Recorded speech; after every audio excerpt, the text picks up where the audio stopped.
Hello students, welcome to online SST class for class 9th. Today we are going to start our first chapter of economics, that is the story of village Palampur. The topic that we are going to cover today are the main features of village Palampur and the factor of production. Firstly, I will tell you about the main features of village Palampur. Village Palampur is a hypothetical village. Hypothetical means it is an imaginary village, not real or actual. It is well connected to its nearby villages and towns like Raiganj. The village Palampur has 2 primary schools and 1 high school.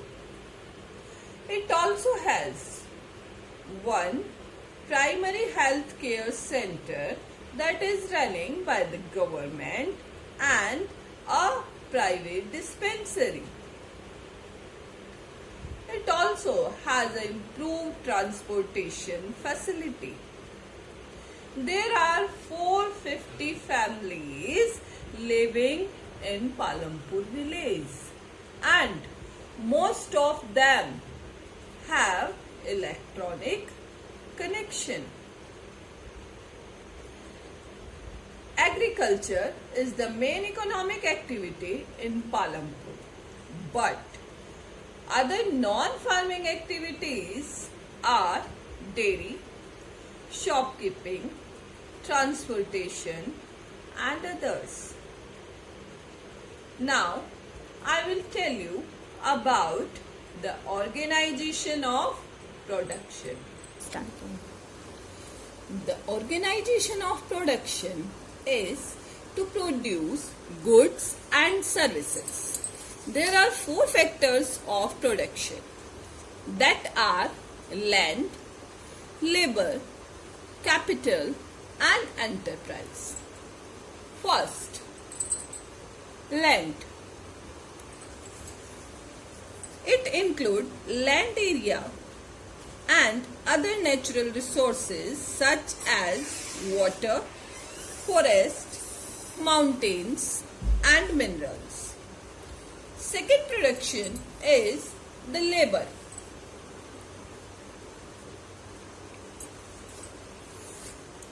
The second most important requirement for production is labor or workers. Labor include the people who do the work for production. Now, the third main requirement or factor of production is capital. It is also known as physical capital. The physical capital can be divided into 2 parts. First, the working capital and the fixed capital. Fixed capital include tools and implements, machines and buildings. Once we invest in these type of capital, it took a long period of time. That's why it is called fixed. Second is working capital. Working capital includes raw material and money in hand. Now, why do we need money in hand? So, some money is always kept in hand to make payments to the laborers and to purchase some other necessary items. The last but important factor of production is enterprise. Enterprise means the knowledge and skill of the person. It is also called human capital. It combined all these factors together and make production good. Thank you.